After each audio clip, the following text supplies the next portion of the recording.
politik dipegang Ibnu Su'ud, agama dipegang oleh Muhammad bin Abdul Wahab ini. Nah, akhirnya memuncaknya ini lahirnya embrionya NU. Akhirnya tahun 22 setelah itu Ibnu Su'ud mau meratakan kuburan Nabi. Mengapa mau diratakan? Karena dianggap ziarah kubur itu syirik, minta ke kuburan segala macam. Nah ketika itulah umat Islam Indonesia di bawah kepemimpinan Hadrat Syekh Hasyim Asy'ari membentuk namanya Komite Hijaz. Ini kan tidak tahu dia kan? Yakin tidak tahu. Padahal dia petentang-peteng saya NU. Sejarahnya agak tahu. Untung tidak ada sisa-sisa orang tua seperti saya ini. Saya hidup itu dari segala zaman, Bu. Zaman Bung Karno, Bu. Saya sudah mubalik, Bu. Sudah teriak-teriak saya di atas mimbar. Dan melawan Bung Karno saya. Waktu itu yang saya lawan dua. Satu, BTI, Barisan Tani Indonesia mau dikasih senjata. Batu PKI semua itu. BTI itu mau dikasih senjata, namanya angkatan kelima. Saya katakan kalau BTI petani dikasih senjata untuk menjaga kebun, tolong santri dikasih senjata juga untuk menjaga pesantren, biar kalau berkelahi seimbang. Itu maksud saya, cuman itu tidak saya keluarkan seimbangnya itu enggak. Dan santri kasih senjata. Oh, enggak saya. Kalau sekarang itu viral waktu itu. Itu tidak ada kata-kata viral. Land reform. Setiap petani tidak boleh punya sawah lebih dari 3 hektar. Biar warisan, biar beli sendiri, tidak boleh. Dibagi-bagi sama orang yang nggak punya sawah. Itu saya lawan. Sampai sekarang, maka saya tahu sejarah ini. Nah, ketika itu terbentuklah namanya Komite Hijaz. Komite Hijaz itu terdiri dari Pak Kiai Wahab Hasbullah. Lalu ada guru yang dari Mesir, Syekh Al-Ghonawi namanya, dari Tebuireng. Ada satu Kiai di Pekalongan, ini yang saya lupa. Diutuslah oleh Kiai Wahab ini untuk menuju berdialog dengan Ibnu Su'ud agar kuburan Rasulullah tidak diratakan.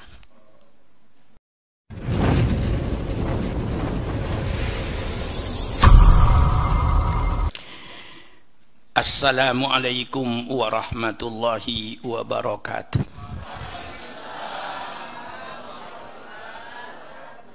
Bismillahirrahmanirrahim. Alhamdulillahi rabbil alamin. Wassalatu wassalamu ala asrafil anbiya'i wal mursalin, Sayyidina wa habibina wa syafi'ina wa maulana Muhammad wa ala alihi wa ashabihi ajma'in. Subhanaka la ilma lana illa ma 'allamtana innaka antal alimul hakim. La haula wa la quwata illa billahil aliyil azim. Amma ba'du. Yang saya hormati Al-Mukarram Dr. Sohibul Iman selaku Presiden PKS ini dan seluruh jajarannya yang tidak saya sebut satu persatu dengan tidak mengurangi takdim saya kepada beliau. Alhamdulillah pada sore hari ini saya sebagai kiai, kata orang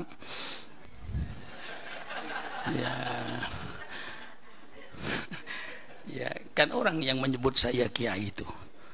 Nah, jadi dapat kesempatan untuk menyampaikan sesuatu sebagai tugas saya sebagai kiai, sebagai dikatakan sebagian ulama, untuk menyampaikan amar ma'ruf nahi mungkar, untuk menyampaikan ilmu agama. Sebelum saya nanti membaca daripada kitab Irsadus Sari, saya memberikan muqaddimah terlebih dahulu mengapa ulama itu berbeda pendapat. Ini kalau kita tahu asalnya Tentu kita tidak banyak persoalan. Kalau dikaji apa sebabnya kok ulama ini ijtihadnya hasilnya bisa berbeda. Sehingga nanti timbul toleransi, saling hormat menghormati. Di antara madzhabul arba'ah itu Imam Hanafi, Imam Malik, Imam Syafi'i, Imam Ahmad ibnu Hanbal. Kalau saling ditanya bagaimana tentang Imam Malik, tanya sama Imam Syafi'i. Pasti jawaban Imam Syafi'i, dia seorang ahli hadis, seorang ulama yang baik.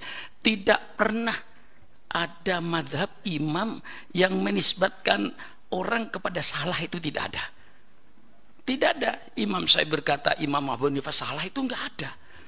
Enggak ada. Imam Abu Hanifah kalau ditanya bagaimana tentang Imam Malik, dia puji ahli hadis, kitabnya Muwatta.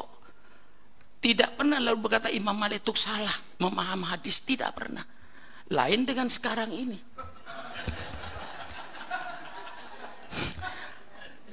Sekarang ini saling kafir mengkafirkan, saling syirik mensyirikkan, saling salah menyalahkan, itu pendapatnya salah. Nah, madzhab tidak ada seperti itu. Kenapa? Saya tekankan bagaimana, mengapa mereka itu berbeda pendapat. Pertama, adanya yang dikatakan ijtihad. Ijtihad itu artinya mengeluarkan tenaga pikirannya untuk mengistimbatkan ayat atau hadis, itu namanya ijtihad.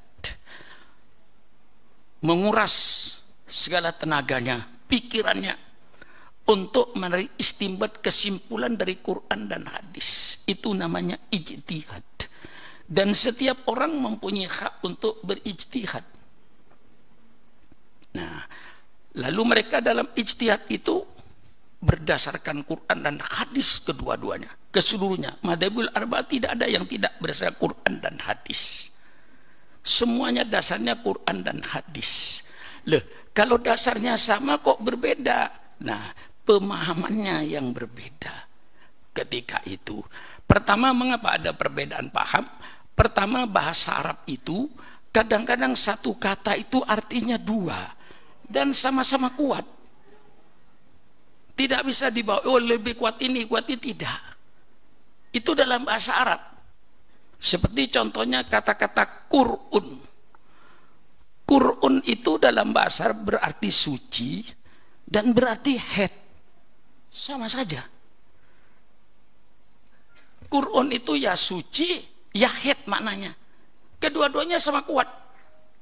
Nah, karena sama kuat, timbullah perbedaan. Nah, kalau Qur'un itu head, setelah head putus, bolehkah berhubungan dengan istrinya? Yang jelas darahnya sudah suci, tapi belum mandi. Misalnya, itu timbul perbedaan. Perbedaan misalnya dalam soal wudu. Kata-kata ilah. Ilah itu artinya apa? Apa berarti hatta, apa berarti ma'ah? Keduanya kuat itu. Tidak bisa ditarik pada salah satu. Oleh sebab itu dalam hal ini lalu berbeda.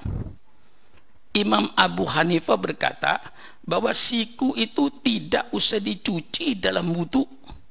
Sebab apa? Allah berfirman, "Faghsilu wujuhakum wa aydiyakum ilal marafiq." Ila itu artinya sampai batas. Berarti siku tidak ikut. Itu Imam Abu Hanifah. Imam Syafi'i berkata-kata tidak. Ila itu berarti ma'ah. Jadi faghsilu wujuhakum wa aydiyakum ilal marafiq, sampai dengan siku. Bukan sampai dengan batas siku. Mau diapakan kalau sebegitu pahamnya? Mau ditarik kepada siapa yang mau disalahkan? Kedua-duanya benar kok. Kalau pembantu saya di rumah sapu masjid ini sampai halaman, yang satu nyapu, masjidnya sapu, halamannya disapu. Mengapa? Pak Kiai bilang sapu masjid itu sampai halaman, dia memahami sampai dengan halaman. Itu mazhab Syafi'i. Jadi yang nyapu sampai halaman itu madzhab Syafi'i dia itu. Yang madzhab Hanafi tidak, sapu masjid sampai halaman, disapu masjidnya, halamannya kok enggak? Loh, saya kan diminta sapu masjid sampai batas halaman, halaman nggak usah. Tolong satukan Pak Hermawan pendapat ini. Siapa yang mampu menyatukan? Nah ini kita harus tahu di mana letaknya itu. Bisa terjadi perbedaan. Perbedaan ilah. Perbedaan wawu. Wawu itu menurut Imam Abu Hanifah, wawu itu tidak menunjukkan tartib. Menunjukkan jumlah. Kalau dikatakan di masjid ada Abu Bakar, ada Umar, di masjid ada Abu Bakar dan Umar dan Utsman dan Ali. Apa harus Ali yang belakangan? Belum tentu. Mungkin Ali masuknya duluan. Yang penting 4 orangnya ada di masjid. Mau siapa kayak yang duluan tidak peduli. Bener nggak paham ini kira-kira? Ada di masjid Abu Bakar dan Umar dan Utsman dan Ali. Siapa yang duluan masuk? Ayo tentukan. Apa? Mungkin Ali, mungkin Umar, mungkin Utsman. Yang penting 4 orang ini ada di masjid. Kata Imam Abu Hanifah, yang penting semua anggota badan yang disebutkan di Quran itu sucikan. Mau muka duluan persilahkan, mau kaki duluan persilahkan, mau tangan duluan persilahkan. Yang penting yang disebut Quran itu dicuci. Tertib nggak perlu. Mau apa? Ayo, mau apa? Seandainya saya madhab Hanafi, mesti menang saya. Tergantung kiainya yang mengajar. Nah, ini kalau ngaji tahqiq ya. Nah, ini tahqiq ini. Saya. Kata Imam Syafi'i tidak. Wah, itu untuk tartib. Mengapa? Karena ketika sa'i Allah menyebut bainas Safa wal Marwah. Sofa duluan, nggak boleh dari Marwah. Ini wawu. Jadi Imam Hanafi dengan Imam Syafi'i berkelahi wawu. Ini ijtihad nama dia itu. Otaknya seger, betul-betul diuraikan ini. Ini berbeda. Soal wawu saja sudah berbeda itu. Imam Syafi'i berkata, sa'i disebut bainas Safa wal Marwah. Ini ada wawu. Wawu sih menunjukkan tartib karena Allah perintahkan dari Safa. Hadis merupakan dari Safa wal Marwah. Marwahnya belakangan. Jadi Abu Bakar dulu, baru Umar, baru Utsman dan seterusnya. Tartiblah berwudu. Diperkuat oleh dalil hadis ibda'u bima bada Allah. Mulailah kau dengan apa yang dimulai oleh Allah. Kalau Allah mulai muka, ya mulai dengan muka. Nggak usah kaki. Nah, Imam Abu Hanifah dengan kecerdasan otaknya, yang penting 4 orang ada di masjid. Mau Abu Bakar kayak dulu, mau Umar kayak gak ada urusan. Yang penting muka yang disebutkan Quran kau cuci sesuai dengan perintah Allah. Mau kaki duluan, mau muka duluan, sah wudunya. Tolong satukan pendapat ini. Tolong, siapa yang mampu menyatukan? Kalau masih gubernur bisa menyatukan. Iya, menyatukan dengan kekuasaannya, lain lagi. Bukan menyatukan dengan pikiran, dengan kekuasaannya dia pakai. Nah, misalnya, ini maka saya uraikan ini sebagai muqaddimahnya. Jadi nanti kalau baca khilafnya ulama itu kita tidak kaget, sudah tahu. Itu yang pertama. Yang kedua, ada hadis yang sampai kepada Imam Abu Hanifah, tidak sampai kepada Imam Syafi'i. Ada hadis yang sampai kepada Imam Syafi'i, tidak sampai ke Imam Abu Hanifah. Tentu berbeda ini. Ini hadis sampai kepada Imam Abu Hanifah, ini tidak sampai. Tentu lalu berbeda pendapatnya. Seperti contohnya kunut. Yang tidak mau kunut itu Imam Abu Hanifah. Yang mau kunut Imam Syafi'i. Mengapa Imam Munif tidak mau kunut? Dia berdasarkan hadis, berdasarkan ayat Quran, yang ketika Rasulullah berkunut melaknati orang-orang tertentu, Allahumma il an dakwan, Allahumma il an halwan, dan seterusnya. Turunlah ayat, laisa laka minal amri syai'un ayyatuba alaihim aw yu'adzibahum fa innahum dzalimun. Itu berdoa begitu bukan urusan engkau Muhammad, urusan saya, kata Allah. Bisa saya kasih hidayat, bisa saya adab. Jangan melaknati pribadi-pribadi, ya, tidak boleh itu. Seandainya Khalid bin Walid ketika menjadi panglima perang Uhud, kan kejam itu. Apa boleh, ya Allah, laknatilah Walid bin Walid, Khalid bin Walid. Ternyata Khalid bin Walid setelah itu menjadi Saifullah, pedangnya Allah. Allah kasih hidayat, Allah kasih taufik. Nah, maka kepada Muhammad, hai Muhammad, kau jangan berkunut, berdoa seperti itu. Itu bukan urusanmu. Sampai kepada Imam Abu Hanifah. Padahal ini kunut yang dimaksud yang menyebut pribadi-pribadi. Saudara tidak boleh menyebut pribadi walaupun menyakiti Anda. Karena dia bisa bertobat kepada Allah. Sayyidina Umar Ibnul Khattab ketika belum Islam, orang yang keras terhadap Islam. Tapi akhirnya menjadi pembela Islam yang utama. Maka berdoa semacam itu. Nah, oleh Imam Abu Hanifah itu dipaham kalau subuh itu tidak kunutan. Setelah itu Rasulullah tidak kunutan, kunut yang seperti itu. Nah, Imam Syafi'i, nah, mungkin hadis ini tidak sampai kepada Imam Abu Hanifah, tapi sampai kepada Imam Syafi'i. An Malik radhiyallahu an, suila akonata Rasulullah fi subhi, apakah Rasulullah baca kunut setiap subuh? Qala na'am. Qabla ruku' au ba'da ruku'? Ba'da ruku' yasiran, setelah ruku' tapi kunut itu tidak panjang. Ya, seperti Al-Madini dan seterusnya itu. Dalam hadis Muslim, qanata Rasulullah fi subhi hatta faraqad dunya. Nah, lalu Imam Syafi'i menyimpulkan kunut itu sunat. Sunat muakkad, tidak wajib. Jadi walaupun Imam Syafi'i, saya sebagai madhab Syafi'i, solat subuh tidak kunut, sah solat saya. Sudah tidak kunut, lupa lagi sujud sahwinya. Apakah solat saya batal? Tidak. Sah subuh saya itu tanpa kunut, tanpa sujud sahwi.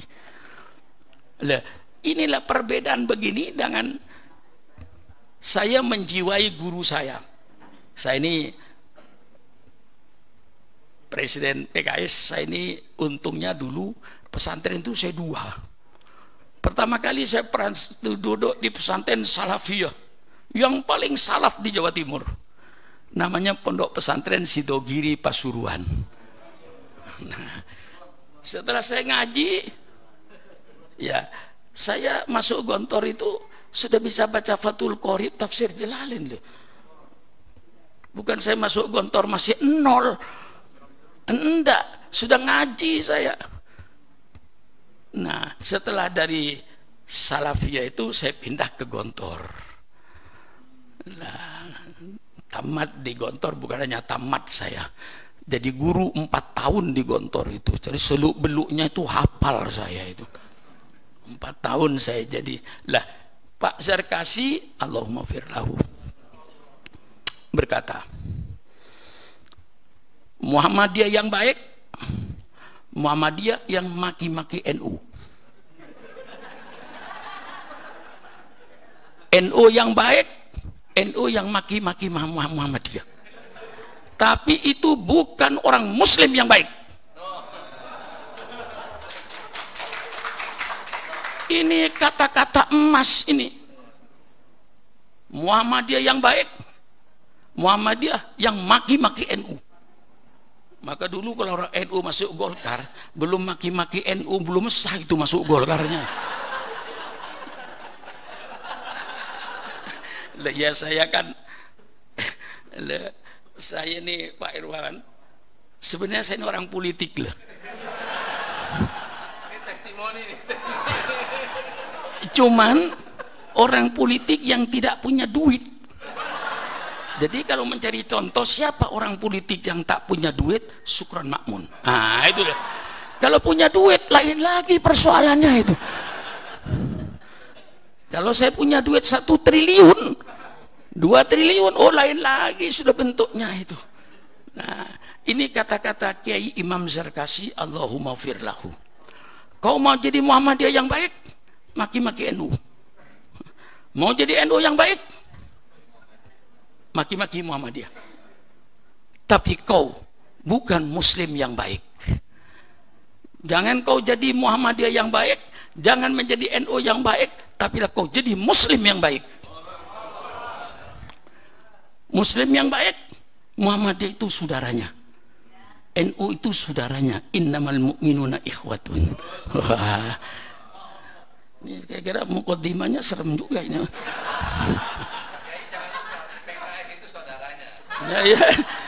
Ya. Loh, mana saya? Loh, coba kader saya nih, alumni saya minta izin masuk PKI, langsung saya masuk. Di Tangerang, di Bekasi, masuk, nggak pernah saya larang. Bukan itu aja, banyak kok di Tangerang itu.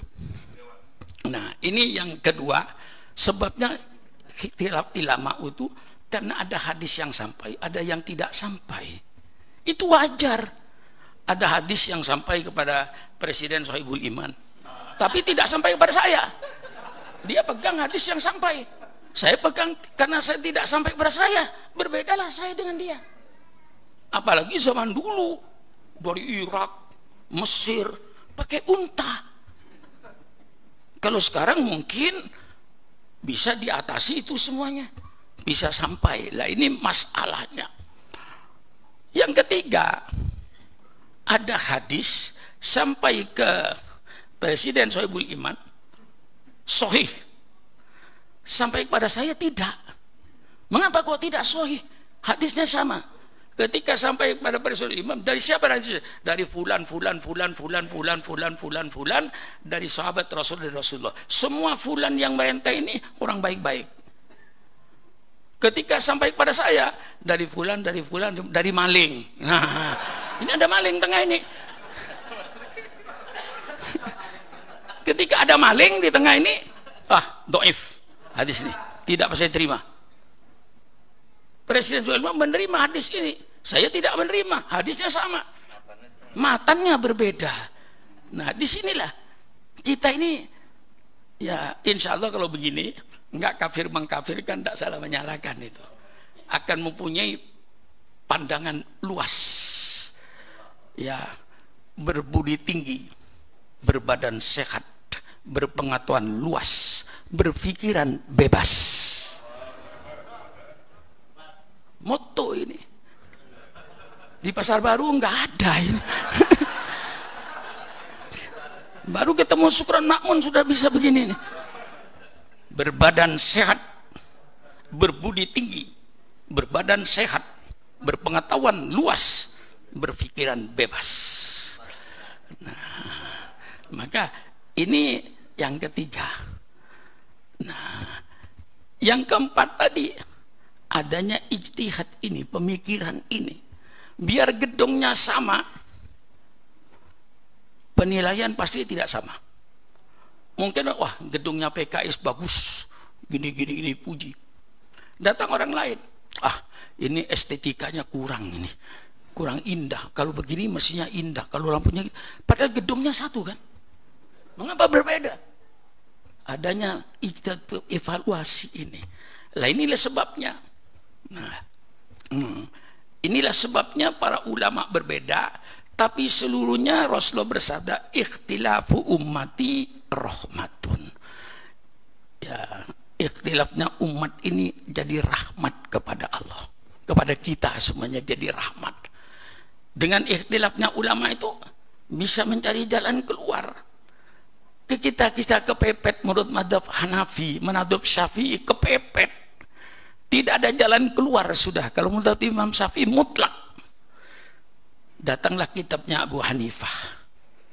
Nah, apa salahnya kita ngambil pikiran Imam Abu Hanifah dalam keadaan katakan terpaksa? Banyak itu kalau saya keluarkan. Saya sendiri kadang-kadang ngambil pendapat Imam Abu Hanifah. Tidak 100%. 100% di mana saya bisa melaksanakan madhab Syafi'i.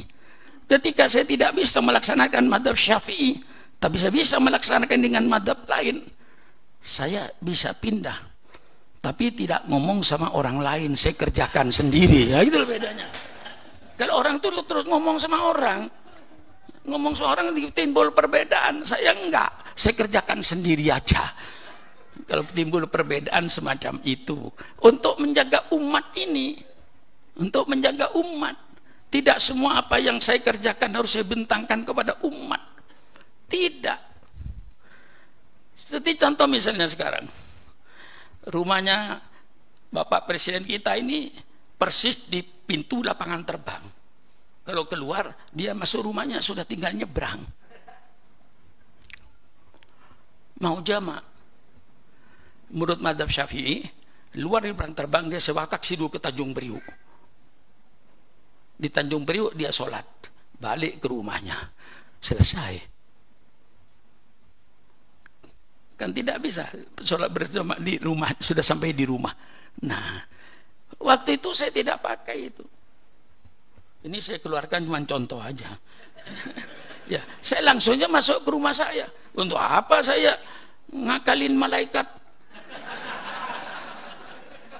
Rumah saya di depan pintu lapangan terbang kok.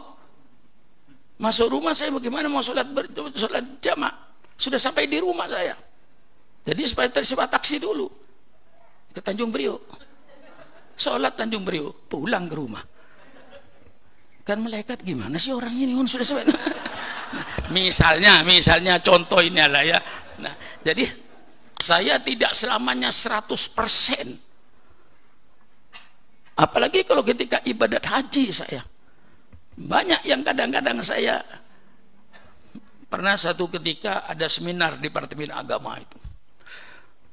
Haji menjelang tahun 2000, kata dia, pindah madhab, ijtihad. Wah, serem itu judulnya. Nah, saya dari Jogja langsung hadir ke seminar itu. Narasumbernya Profesor Dr. Quraisy. Selesai dia, saya kan tahu iramanya orang kalau pidato mau selesai kan tahu saya iramanya itu. Tanda-tandanya itu tahu saya itu.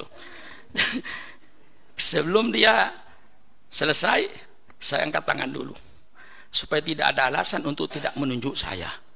Karena seminar itu kadang-kadang penipuan loh. Seminar itu kadang-kadang penipuan. Ingin menyampaikan satu pendapatnya, keinginannya lewat seminar.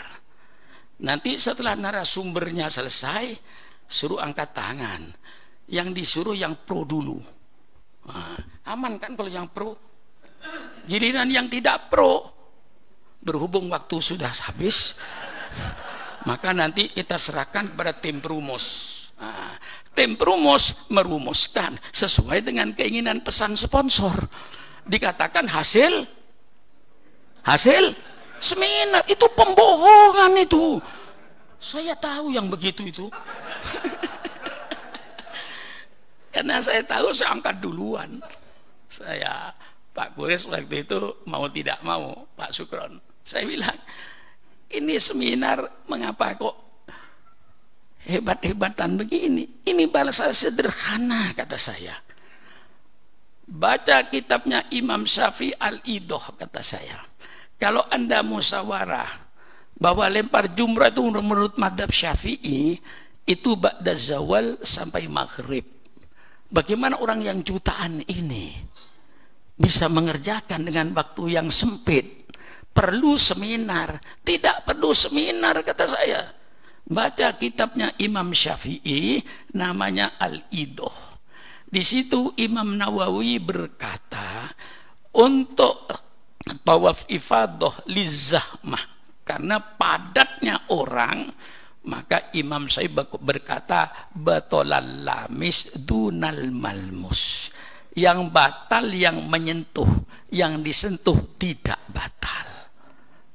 Dan saya yakin tidak ada yang menyentuh. Kalau menyentuh kan kurang ajar, Bu. Ada gadis cantik diraba, itu namanya menyentuh. Seluruh orang tawaf tidak ada yang menyentuh. Kesentuh. Ya tidak batal Imam Syafi'i, kata saya. Mengapa jauh-jauh, saudara, kata saya. Kalau kita baca, lalu yang kedua soal Mina. Mina itu Pak Kiai, kan bukan Mina, itu Musdalifah. Karena gunungnya dilobangin, diperluas. Kata saya, kalau menurut mazhabnya orang Mekah, perluasan termasuk yang diperluas.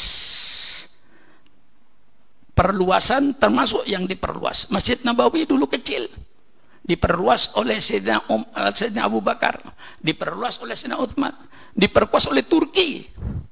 Setelah Turki memperluas, sekarang satu kota Yathrib menjadi masjid 8 hektar.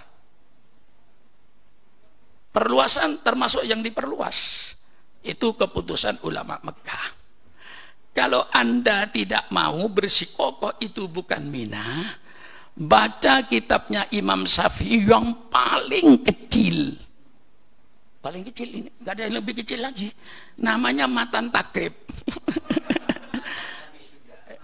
Abu Suja. Ya, Matan Takrib Abu Suja. Baca di situ. Al-mabit fi Mina sunnatun.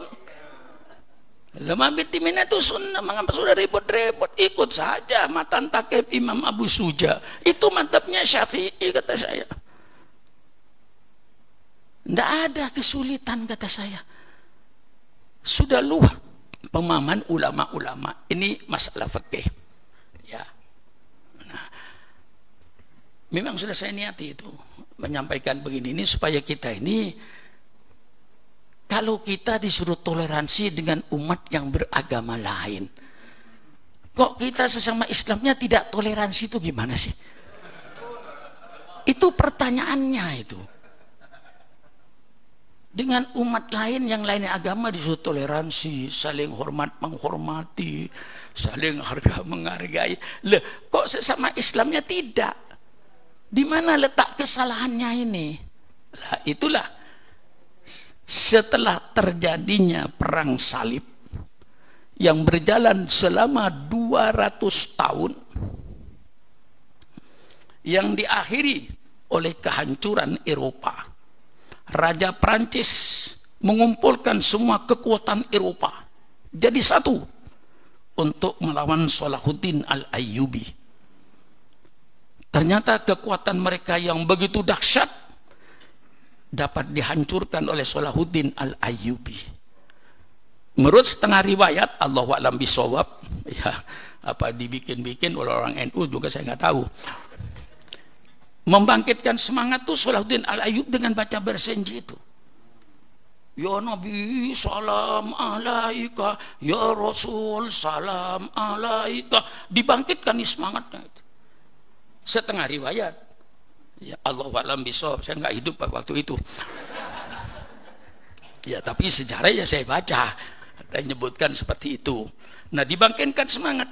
Nah, setelah perang salib itu selesai dengan kekalahan Barat, lalu orang Barat berpikir Islam tidak selalu harus dihadapi dengan kekuatan senjata. Karena di dalam Islam itu ada satu ajaran yang bisa jalan tol ke surga. Barang siapa yang mati di medan perang membela agama, maka dia akan mati syahid langsung ke surga. Nah, itu yang dicari oleh umat Islam. Sehingga para sahabat Rasulullah itu kalau mati di tempat tidur, dia ngeluh, ya Rasulullah, mengapa saya tidak mati di perang Badar? Mengapa saya tidak mati di perang Hunain? Mengapa saya tidak mati di perang Tabuk? Mengapa saya tidak mati di perang Khandaq? Mengapa saya tidak mati di perang Uhud? Mengapa saya tidak mati di perang Badar? Mengapa saya mati di atas tempat tidur? Nyesel saya Rasulullah. Nah, jiwa inilah diketahui oleh orang Barat. Inilah yang membuat umat Islam kalau maju ke pertempuran sudah niat mati, tidak ada niat hidup, harus mati. di medan perang untuk masuk surga. Nah, kekuatan ini diketahui oleh Barat. Kalau Barat barangkali dia tetap menjadi tentara sedang hanya sekedar menjalankan tugas sebagai tentara, seharus perang. Tapi Islam tidak, mati yang dicari. Nah, disitulah kekuatannya. Maka Barat setelah itu merubah politiknya terhadap dunia Islam. Lalu mereka berbondong-bondong mempelajari Islam. Berbondong-bondong belajar bahasa Arab, mengkaji Quran, mengkaji hadis. Itulah orang-orang orientalis Barat yang bahasa Arabnya al-mustasyrikun. Al-mustasyrikun yang mempelajari peradaban timur. Mereka mempelajari Islam tidak untuk menghancur, tidak untuk membangun Islam, tapi untuk mencari celah-celahnya di mana saya bisa merusak Islam ini. Itu yang mereka cari mempelajari Islam itu. Tapi sebenarnya tidak semuanya lalu begitu. Ada di antara mereka yang mendapat hidayat dari Allah masuk Islam, tapi lebih banyak yang tidak masuk Islam. Nah, termasuk Senok Horgoranya yang hafal Al-Quran, bahasa Arabnya bagus sehingga orang Aceh tertipu waktu itu. Nah, orang-orang semacam itu mempelajari Islam. Nah, lalu mereka, apa politik mereka itu setelah perang salib itu? Menjadi perang peradaban, menjadi perang pikiran yang jauh lebih dahsyat daripada perang senjata. Nah, sekarang ini yang sedang terjadi di antara kita ini perang peradaban. Peradaban Barat membanjiri dunia Islam untuk meredupkan peradaban Islam ini, untuk mematikan peradaban Islam nanti sudah ditukar dengan peradaban Barat. Ini yang sedang terjadi perang peradaban. Ya, tergantung pada kita. Apakah peradaban Islam akan mampu bertahan atau tidak? Tergantung pada kita. Nah, dalam buku yang saya baca, untuk operasionalnya pelaksanaan daripada dua konsep ini, pertama kali ursus sukuk fi qulubil mu'minin.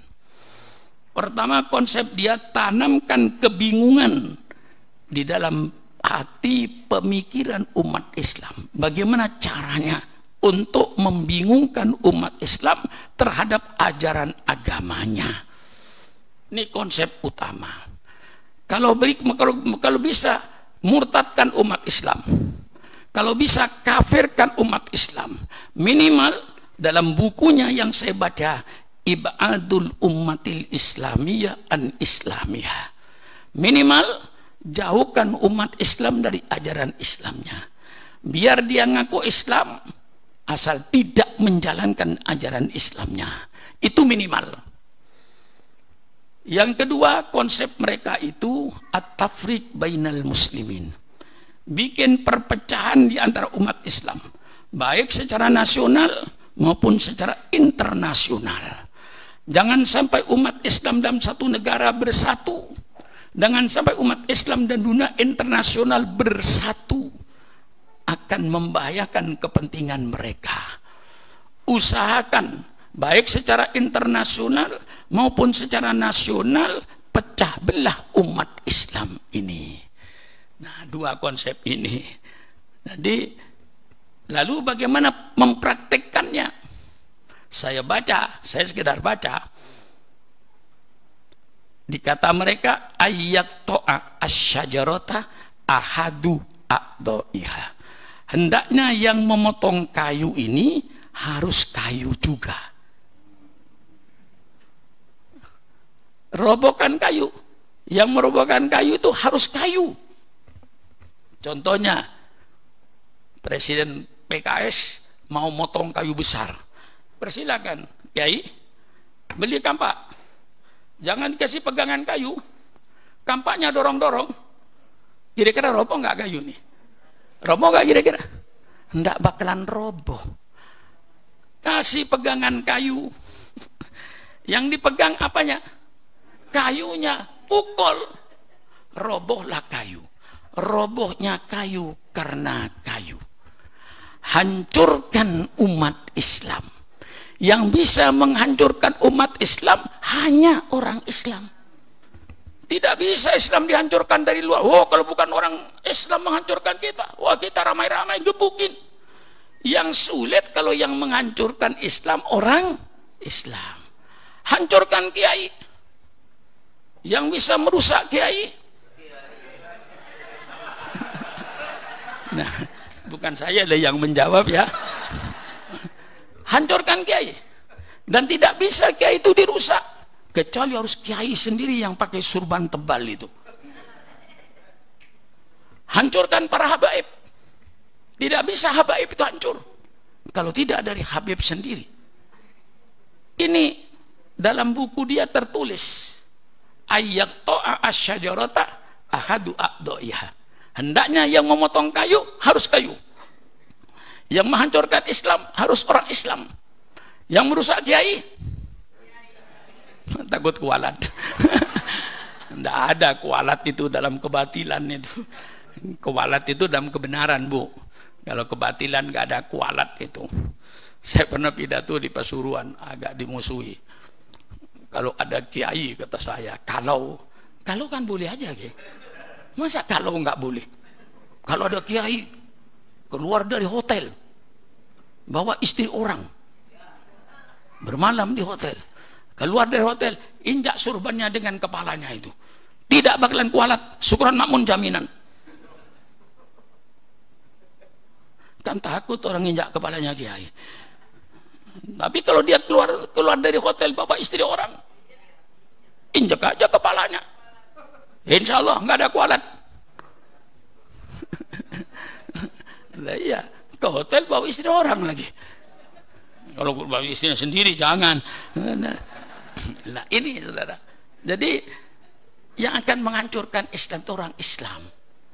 Jadi kalau sekarang model-model pidato bermacam-macam, saya ini nggak heran itu. Pasti otaknya itu dari dua ini, dari warsus sukuk wat tafriq bainal muslimin. Tega kadang-kadang orang Islam itu. Kayak saya syukuran makmun nggak nyontohkan orang supaya saya dikatakan kiai gaul, kiai moderat, kiai toleransi. Terus saya pidato, semua agama benar, semua agama sama, bukan toleransi, murtad kiai. Murtad itu.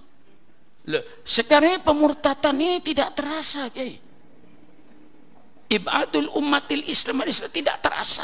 Sudah tidak merasa murtad kok. Merasa inilah pendapat yang benar. Toleransi itu, Bu. Matanya melotot dipanggil nggak nyaut. Maaf ya, di tempat saya, Bu, kalau matanya melotot dipanggil nggak nyaut, itu namanya ikan asin, Bu. Maaf saja, Bu ya. Saya minta maaf. Jelas melotot, yang jawabnya 1, 2, 3. Padahal melotot itu matanya itu.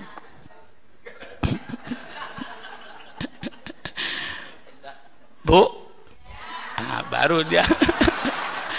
Aku dikatakan ikan asin. Nah, jadi kita ini di dalam pemurtatan kita tidak terasa.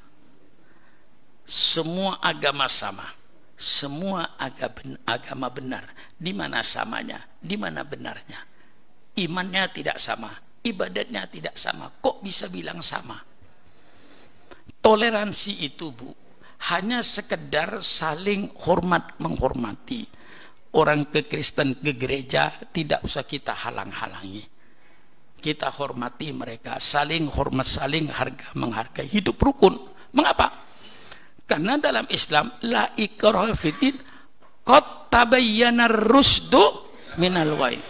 Seandainya belum tabayyana rusdu wal ghayy, kita paksakan mereka. Sekarang tidak perlu kita memaksa mereka. Kenapa? Ajaran Islam sudah jelas mana yang petunjuk, mana yang sesat. Qad tabayyana rusdu minal ghayy. Jadi tidak perlu lagi kita memaksa mereka. Mereka tahu kok. Kalau Islam itu asyhadu an la ilaha illallah wa sallallahu alaihi wasallam, Cina gelodok juga tahu. Betul apa tidak? Kecuali kalau tidak tahu. Dan itu rahasianya la ikraha fiddin, qad tabayyana rusdu minal ghai. Karena sudah jelas. Mereka sih tahu. Cina gelodok tanya, bagaimana orang membunuh orang Nabi SAW? Oh, dibunuh Pak kalau hukum Islam. Tahu dia. Tapi dia tidak Islam. Nah, jadi toleransi itu sebatas saling hormat menghormati, saling harga menghargai, itu rukun antar umat beragama. Bukan berarti membenarkan semua agama. Membenarkan semua agama murtad itu. Inna dina indallahil Islam. Sebatas hormat menghormati agama yang benar dan tetap agama Islam. Itu toleransi ada batasnya. Bukan lalu toleransi itu saudara diajak syirik enggak merasa. Kalau saya merasa Kiai Sulaiman doa bersama, oh serem itu. Dengan doa bersama, oh ini gambaran toleransi. Pemusyrikan itu, cuman Anda enggak merasa. Kumpul di satu ruangan kayak begini, doa bersama. Yang Islam doa, yang Kristen doa, yang Hindu, berarti di kamar ini ada berapa Tuhan? Jawab, ada berapa Tuhan? Enggak, ketika kumpul semua ini. Saudara tidak terasa nanti. Ketika umat Kristen berdoa, saudara ikut amin, dikala itu saudara musyrik, minta kepada selain Allah Subhanahu wa ta'ala. Tidak terasa dimusyrikkan itu. Dajjalnya belum turun, tapi sifat Dajjalnya sudah berkeliaran di permukaan bumi ini. Ini kadang-kadang toleransi, damai, rukun kita satu bangsa, kita sadar. Tapi jangan dipaksa untuk membenarkan agama lain. Itu pemurtatan. Kalau toleransi Islam yang nyuruh, dan tidak akan hilang itu. La tasubbul ladina yad'una min dunillah fayasubbullah adwan bighairi ilmin. Hai orang-orang yang beriman, kau jangan menghina, kau jangan mencela orang-orang yang menyembah kepada selain Allah, karena nanti mereka akan mencela Allah, timbullah permusuhan di antara kamu. Sebatas harga menghargai, toleransi. Nah, ini muqaddimah saya yang pertama. Karena nanti kalau saya datang ke sini, saya akan mulai baca itu tabarukan ya. Jadi kita mau membaca kitabnya Syekh guru kita Hasyim Asy'ari. Dia pendiri NU. Nah, perlu saya menjelaskan tentang berdirinya NU ini. Saya yakin dia nggak tahu kok, walaupun dia ngaku NU itu. Kalau saya ini tahu dari embrionya NU itu. Belum sebelum lahir NU sudah saya tahu. Sampai lahirnya NU. Sampai kadang-kadang murat maritnya NU. Nah, seketika tahun 1922 di Saudi Arabia itu terjadi satu revolusi di bidang agama yang disponsori oleh Muhammad bin Abdul Wahab. Kalau ayahnya Abdul Wahabnya itu orang alim kayak kita lah, pemahamannya cuman Hambali, tapi sama dengan kadang-kadang orang NU itu juga salah kok. Kalau orang tidak kunut dianggap bukan ahli sunnah. Ya Allah, kok sempit orang NU itu ya. Dia tidak kunut mazhab Hanafi, padahal dalam undang-undang dasarnya NU itu, NU adalah Islam ahli sunnah wal jamaah yang berhaluan salah satu dari madhab yang 4. Jadi tidak kunutan tuh orang NU itu asal ngaku dia ikut Hanafi gitu loh. Nah, ini saya jelaskan.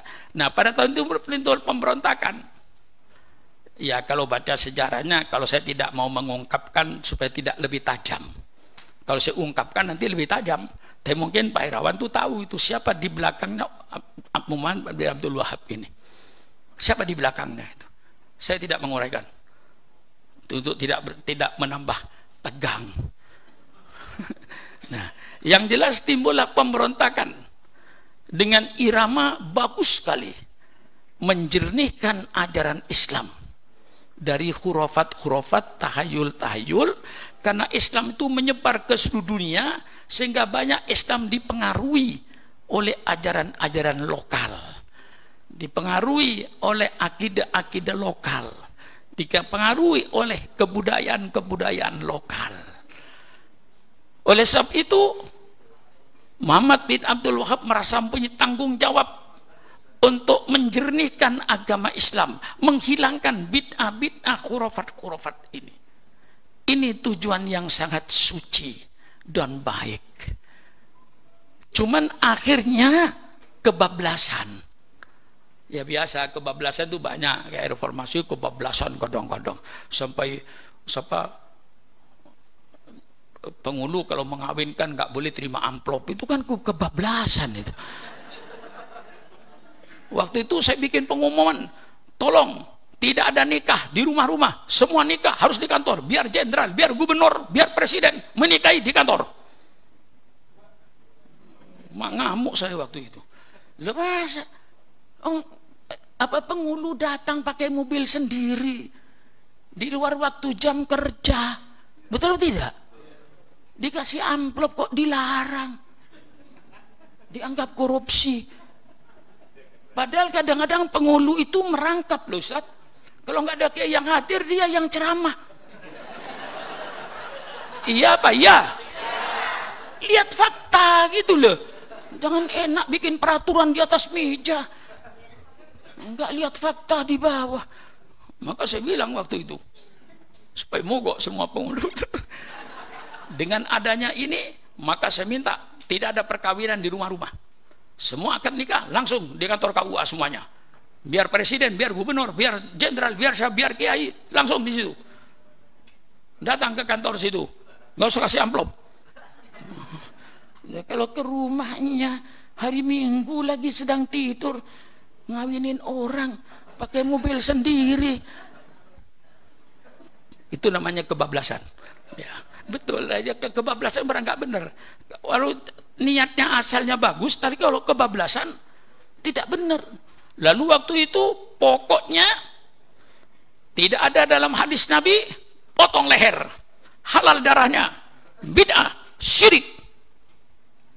Sehingga ribuan penduduk Mekah dan Madinah waktu itu yang mati dipotong lehernya. Kunut, potong leher. Usolli, potong leher. Bismillahirrahmanirrahim, alhamdulillah, potong leher. Tidak ada bismillah. Itu kebablasan waktu itu. Ya, karena dibantu oleh Ibnu Su'ud ini kerjasamanya, politik dipegang Ibnu Su'ud, agama dipegang oleh Muhammad bin Abdul Wahab ini. Nah, akhirnya memuncaknya, ini lahirnya embrionya NU. Akhirnya tahun 22 setelah itu Ibnu Su'ud mau meratakan kuburan Nabi. Mengapa mau diratakan? Karena dianggap ziarah kubur itu syirik. Minta ke kuburan segala macam. Nah ketika itulah umat Islam Indonesia di bawah kepemimpinan Hadrat Syekh Hashim Asy'ari membentuk namanya Komite Hijaz. Ini kan tidak tahu dia kan? Yakin tidak tahu. Padahal dia petentang-peteng saya NU. Sejarahnya gak tahu. Untung tidak ada sisa-sisa orang tua seperti saya ini. Saya hidup itu dari segala zaman, Bu. Zaman Bung Karno, Bu. Saya sudah mubaligh, Bu. Sudah teriak-teriak saya di atas mimbar. Dan melawan Bung Karno saya. Waktu itu yang saya lawan dua. Satu, BTI, Barisan Tani Indonesia mau dikasih senjata. Batu PKI semua itu. BTI itu. Mau dikasih senjata namanya angkatan kelima. Saya katakan kalau BTI petani dikasih senjata untuk menjaga kebun, tolong santri dikasih senjata juga untuk menjaga pesantren, biar kalau berkelahi seimbang. Itu maksud saya, cuman itu tidak saya keluarkan seimbangnya itu enggak. Dan santri dikasih senjata. Oh, enggak saya. Kalau sekarang itu viral waktu itu. Itu tidak ada kata-kata viral. Land reform. Setiap petani tidak boleh punya sawah lebih dari 3 hektar. Biar warisan, biar beli sendiri, tidak boleh. Dibagi-bagi sama orang yang nggak punya sawah. Itu saya lawan. Sampai sekarang, maka saya tahu sejarah ini. Nah, ketika itu terbentuklah namanya Komite Hijaz. Komite Hijaz itu terdiri dari Pak Kiai Wahab Hasbullah. Lalu ada dua guru yang dari Mesir, Syekh Al-Ghonawi namanya, dari Tebuireng. Ada satu Kiai di Pekalongan, ini yang saya lupa. Diutuslah oleh Kiai Wahab ini untuk menuju berdialog dengan Ibnu Su'ud agar kuburan Rasulullah tidak diratakan. Kalau masih ada, baca nanti bukunya Haji Abu Bakar Aceh. Bukunya tebal itu. Ya. Tapi sudah jarang buku itu. Saya cari sekarang itu nggak ada sudah. Mungkin tinggal di perpustakaan yang lama itu. Nah, Komite Hijaz ini berangkat. Ketemu dengan Raja Su'ud, berdialoglah dengan dalil-dalilnya. Nah, kemudian alhamdulillah diputuskan kuburan Rasulullah tidak jadi diratakan. Itu sejarah yang saya baca. Itu termasuk jasanya Hadratul Qasim Asy'ari itu. Kalau seandainya waktu itu kita tidak peka, ya habis semua. Karena pemerintah Saudi waktu itu seperti termasuk Badar. Dulu saya haji masih lewat Badar. Saya masih sempat ziarah kepada syuhada Badar itu. Sekarang dibikin jalan tol. Tidak lewat lagi di Badar. Orang sudah tidak tahu mana Badar. Itu athar-athar sejarah seperti itu Saudi paling tidak mau. Takut umatnya syirik. Takut syiriknya itu betul, tapi kebablasnya yang tidak betul. Takut syiriknya betul, saya dukung, tapi kebablasnya itu. Nah, setelah selesai berdialog, lapor kembali kepada Hadratul Qasim Asy'ari bahwa kita Komite Hijaz sudah berhasil. Dulu kalau sholat itu makom Ibrahim itu jatahnya madhab Syafi'i, kan ada 4 itu, 4 dinding itu dibagi madhab Syafi'i, madhab Hanafi, madhab Hambali, madhab Maliki. Nah, ya setelah itu habis semua itu, lalu jadi satu madhab Hambali yang agak ekstrim. Nah, setelah itu lapor karena Komite Hijaz sudah berhasil, niat mau membubarkan diri. Hadrat saya bilang sama Kiai Wahab, jangan dibubarkan Komite Hijaz ini. Mengapa? Karena orang Indonesia pasti mundar-mandir ke Saudi haji. Pasti mereka akan menjual ajaran dia. Ini bid'ah, ini bid'ah, ini bid'ah, ini bid'ah, ini bid'ah. Semua asal tidak ada pada zaman Nabi bid'ah, halal darahnya. Nah, untuk menjaga itulah lalu Komite Hijaz itu diabadikan. Waktu itu menjadi bernama Nahdlatul Wathon, bukan NU.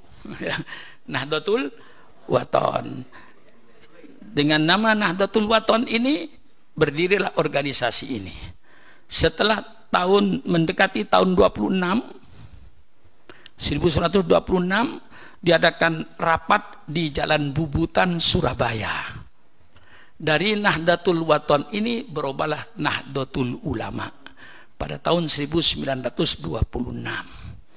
Dengan pedoman dasar Nahdlatul Ulama ini ahli sunnah wal jamaah, berhaluan salah satu dari madhab yang 4. Kalau Al-Wasliyah itu mutlak Syafi'i, Selain madhab Syafi'i tidak bisa masuk Al-Wasliyah.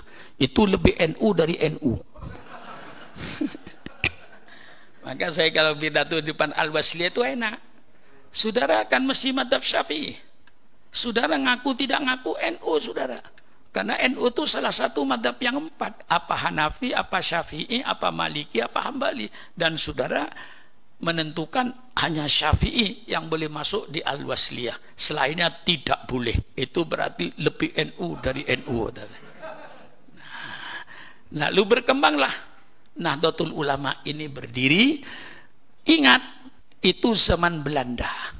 Zaman Belanda itu tidak boleh ada organisasi politik, dibunuh oleh Belanda.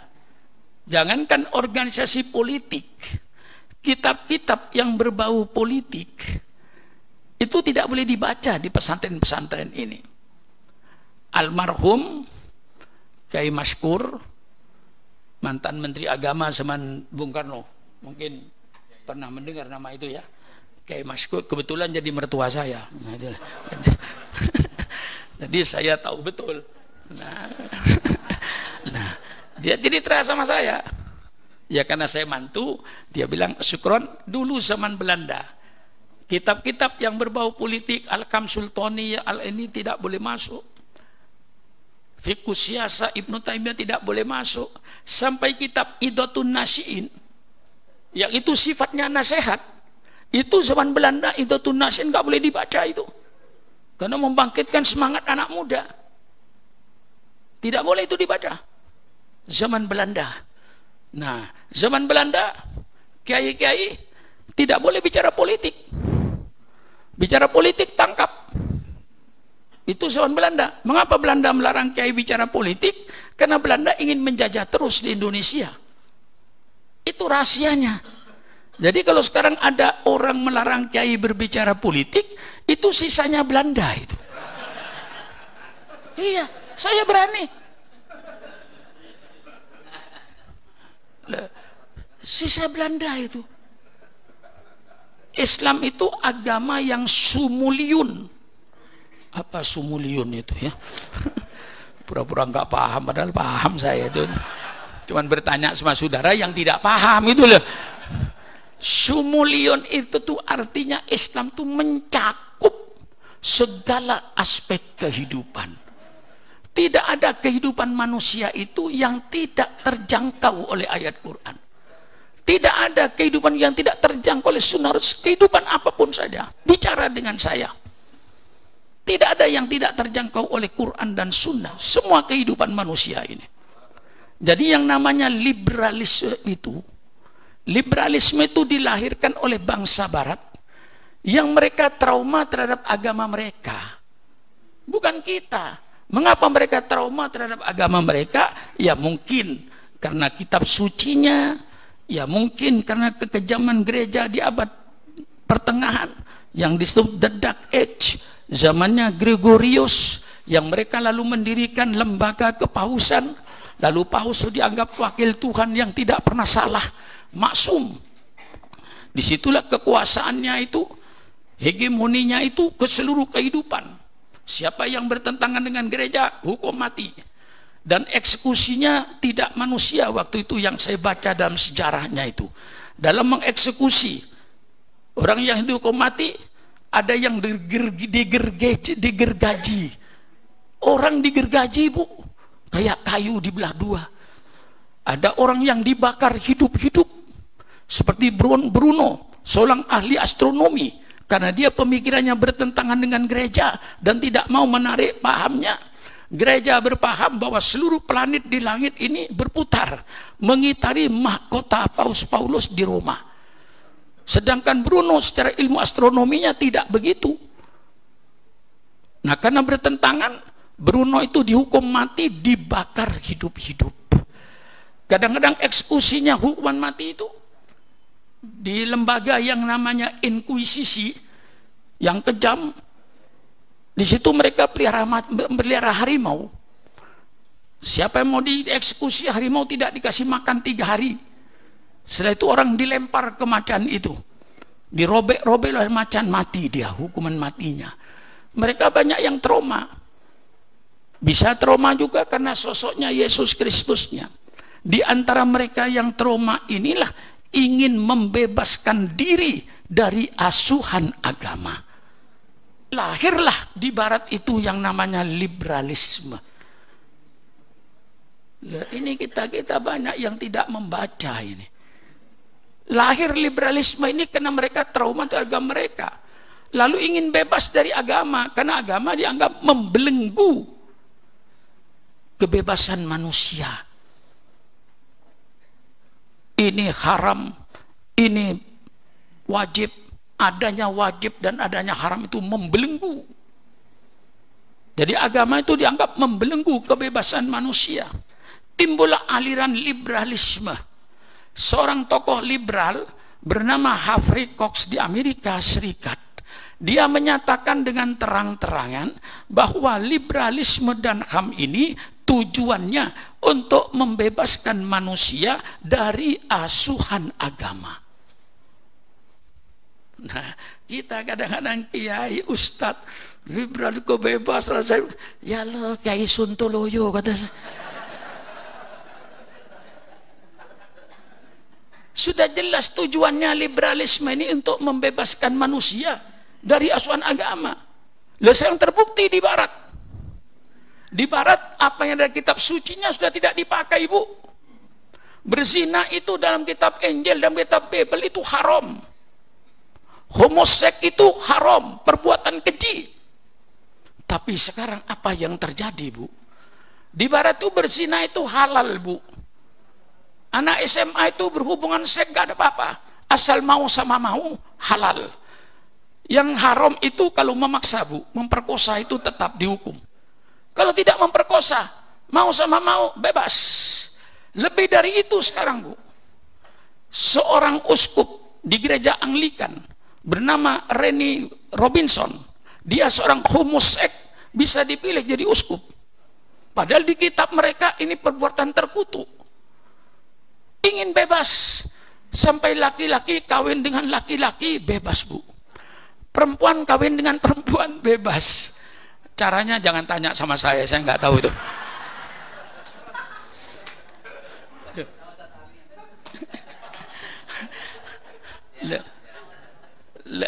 Ini jelas di barat sekarang, Bu. Bebas, Bu. Disahkan negara. Perhubungan saja disahkan negara. Lebih daripada binatang, Bu. Binatang nggak begitu kok, Bu. Saya belum pernah melihat kucing laki-laki kawin dengan kucing laki-laki, belum pernah. Bu. Kucing tahu mana yang perempuan, mana yang laki. Jadi sekarang manusia ini sudah lebih jahat daripada binatang. Lebih jahat daripada binatang. Karena mereka dengan tujuan liberalisme itu untuk membebaskan manusia dari asuhan agama. Dari liberalisme timbullah sekularisme yang memisahkan agama dengan kehidupan manusia sehari-hari. Kaum sekuler berkata, Bu,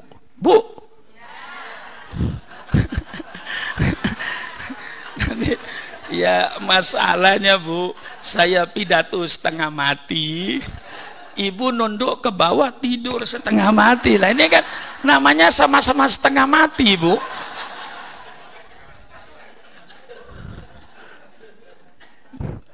Bu, jadi sekarang itu manusia barat sudah melampaui binatang.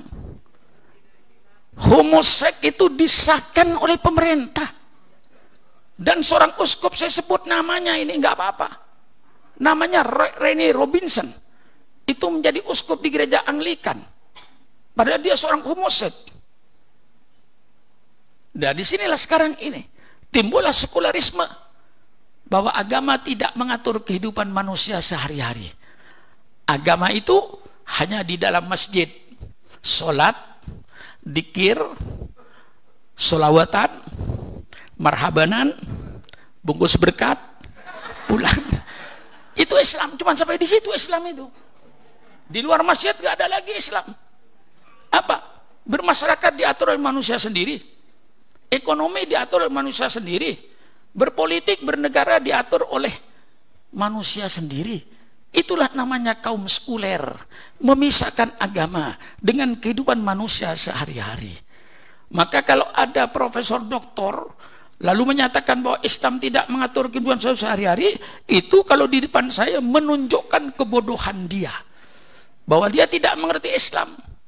Kalau ada kiai berfaham sekuler, itu kiai yang tidak ngerti Islam itu. Islam mengatur segala-galanya, Bu. Siapa perempuan dan laki-laki yang boleh satu bantal, Bu? Diurus oleh Islam. Jangan sembarangan perempuan dan laki-laki satu bantal. Allah turunkan penyakit laknat, penyakit kutukan, yang namanya penyakit AIDS dan penyakit HIV. Itu penyakit laknat dari Allah, bukan yang melanggar hukum Allah. Buktinya, setelah penyakit AIDS diketahui oleh Perserikatan Bangsa-Bangsa pada tahun 1976, maka Perserikatan Bangsa-Bangsa mengumpulkan semua dokter sedunia di bawah WHO, World Health Organization. Dari mana ini penyakit ini datangnya? Seluruh dokter tidak ada perbedaan. Ini kan perzinahan, pelacuran, ganti-ganti pasangan, istilah mereka. Inilah penyakit ini. Dan menularnya hanya dengan hubungan seks, tidak dengan yang lain. Nah, sampai masuk WC pun diatur oleh Islam. Dapurnya diatur Islam, tidur diatur oleh Islam, ruang tamunya diatur Islam, bermasyarakat diatur Islam, berekonomi diatur oleh Islam. Malah di tengah-tengah sekarang ini pertarungan ekonomi yang begitu dahsyat, justru Islam menampakkan mukanya dengan bank syariahnya, bahwa Islam bisa mengatur perbankan tanpa bunga, bank syariah. Sehingga sekarang saya kadang-kadang heran, kok alergi dengan syariah itu, padahal di mana-mana kita baca Mandiri syariah, ya, BNI syariah, BNI syariah, sampai bank BCA kemudian Cina sekalipun BCA syariah, sudah jelas bagus kok. Mengapa? Karena datangnya dari Islam. Maka seandainya saya jadi presiden, terlambat mau jadi presiden, walaupun partai sudah terlambat. Umur saya tahu, Ibu. Kalau Ibu ditanya siapa penceramah paling tua di Republik Indonesia, jawab oleh Ibu, Sukron Makmun. Pasti benar, Bu. Enggak ada lebih tua dari saya ini. Al-Mukarram, guru kita, Ustaz Herawan, anak kemarin kalau dibanding dengan saya itu.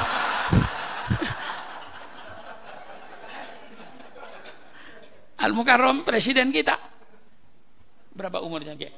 Masih selisih 30 lah dengan Pak Kiai. Masih punya jatah 30 tahun insya Allah. Ya. Nah, iya. Kalau Ibu ditanya siapa penceramah paling tua, jawab Sukron Makmun. Pasti benar, Bu. Tapi kelihatannya gimana, Bu? Tua apa muda, Bu? Jujur. Tua apa muda? Sudahlah, yang jawab tua, terima kasih. Itu yang benar, Bu. Itu perempuan yang benar itu. Yang bilang muda itu jelas naksir saya itu. Itu perempuan nggak bener itu.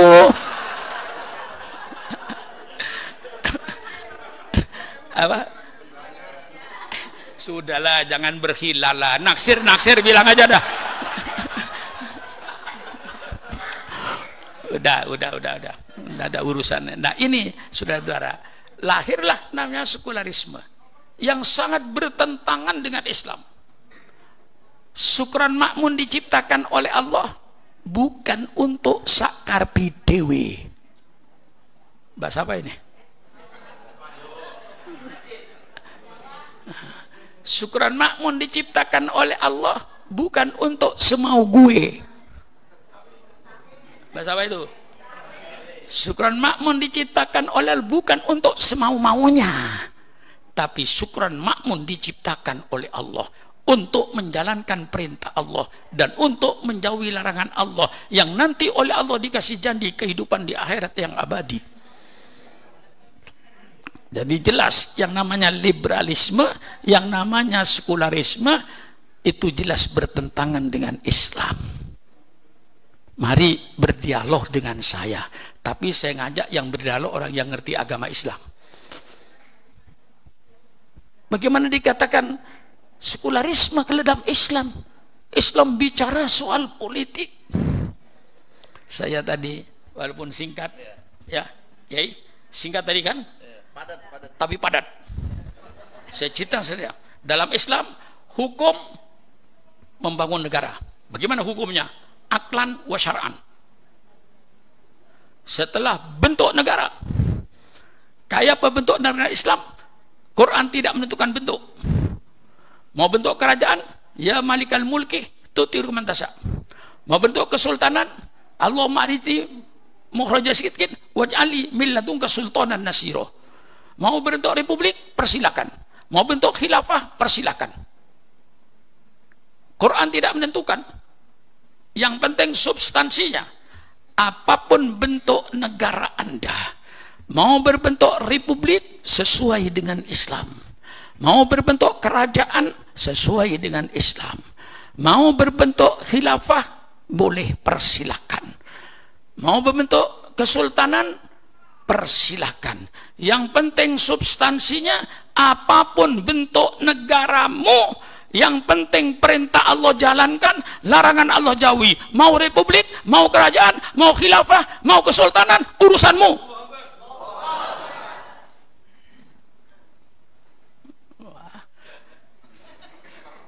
Lulu. Wah, sudahlah, sambung kapan-kapan gitu ya. Masa mau dihabisin hari ini, Bu? Ya, panjang saya cerita kepada beliau tentang cara pemilih pemimpin. Dia mana kata tadi, wah ini Pak Surun serem juga, bagus sekali ini sistemnya. Demokrasi tidak keluar duit, ya. Demokrasi dan tidak keluar duit, betul kan? Kan saya buktikan tadi, tidak keluar duit dan sangat demokrasi. Tidak keluar duit. Ini saya dilatih guru saya dulu. Ya, guru saya di Gontor dulu, Kaisar Kasih, kalau ada ramai-ramai, mesti saya dipanggil. Syukron, bikin peringatan ini meriah, ramai, meriah, tapi tidak pakai duit. Waduh. Tapi kan instruksi guru, bagaimanapun saya laksanakan. Meriah, ramai. Kalau sepi nggak pakai duit itu biasa, Pak. Ini suruh meriah, tidak pakai duit. Ya, karena saya waktu itu banyak kawan, ya sudah saya kerahkan kawan saya. Saya punya barongan itu, Rio. Waktu itu di Ponorogo ada 99. Loh, kalau Rio 99, ya nggak muat pondok pesantrennya itu. Saya kerahkan itu, nah jadi meriah. Tanpa duit. Nah, saya tunjukkan demokrasi meriah, sangat demokrasi, tidak pakai duit. Saya tunjukkan. Insya Allah kesempatan lain bisa ketemu dengan saya. Ini sudah jam 6, sudah melampaui batas saya. Belum tanya jawabnya itu. Saya kira cukup sekian saja dahulu. Mohon maaf atau ada kekurangannya. Saya minta maaf barangkali ibu tersinggung. Dianggap ikan asin. Lah ya kan bener, Bu. Ikan asin matanya gimana? Dipanggil?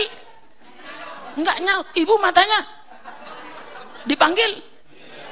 Lah ya kan sama tuh. Mohon maaf. Wassalamualaikum warahmatullahi wabarakatuh.